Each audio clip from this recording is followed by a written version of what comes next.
MPhil বা PhD কৰা যদি কোনোবা ষ্টুডেণ্টে ঈশানোদয় স্কলাৰশ্বিপটোৰ কাৰণে এপ্লাই কৰিব বিচাৰে তেওঁলোকৰ আপোনালোকৰ ডকুমেণ্টছ এইকেইটা ইয়াত ধৰি দিছে আপোনালোকে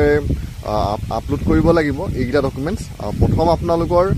যিমানলৈকে আপোনালোকে পঢ়িলে বৰ্তমান আপোনালোকে মেট্ৰিকৰ পৰা আপোনালোকে একদম মাষ্টাৰ ডিগ্ৰীলৈকে আপোনাৰ যিমানখিনি ডকুমেণ্টছ আছে সেই গোটেই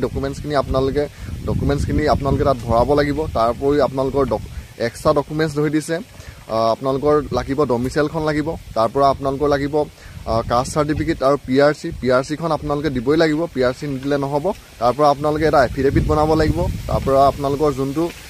এডমিশনৰ ৰিচিপ্ট হয় সেই এডমিশনৰ ৰিচিপ্টটো আপোনালোকে দিব লাগিব আৰু আপোনালোকৰ ইয়াৰ ক'বলৈ গ'লে স্কলাৰশ্বিপৰ এমাউণ্টটো সকলোতকৈ বেছি আপোনালোকে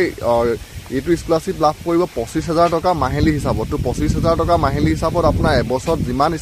পইচা হ'ব সেই গোটেই পইচাটো আপোনালোকে এই কোৰ্সটো কৰা যোনসকল আপোনালোক ষ্টুডেণ্ট আছে তেওঁলোকে লাভ কৰিব তো বৰ্তমান আপোনালোকে যদি কোনোবাই এইকেইটা কোৰ্স কৰি আছে যদি আপোনালোকে পঢ়ি আছে তেতিয়া আপোনালোকে বৰ্তমান ইয়াৰ কাৰণে আবেদন কৰিব পাৰিব আৰু আপোনালোকে ইয়াৰ এমাউণ্টটো পাব 25,000 টকা মাহিলী হিচাপত আপোনালোকৰ বছৰেকত যিমানটো পইচা হয় সেই গোটেই পইচাটো আপোনালোকে লাভ কৰিব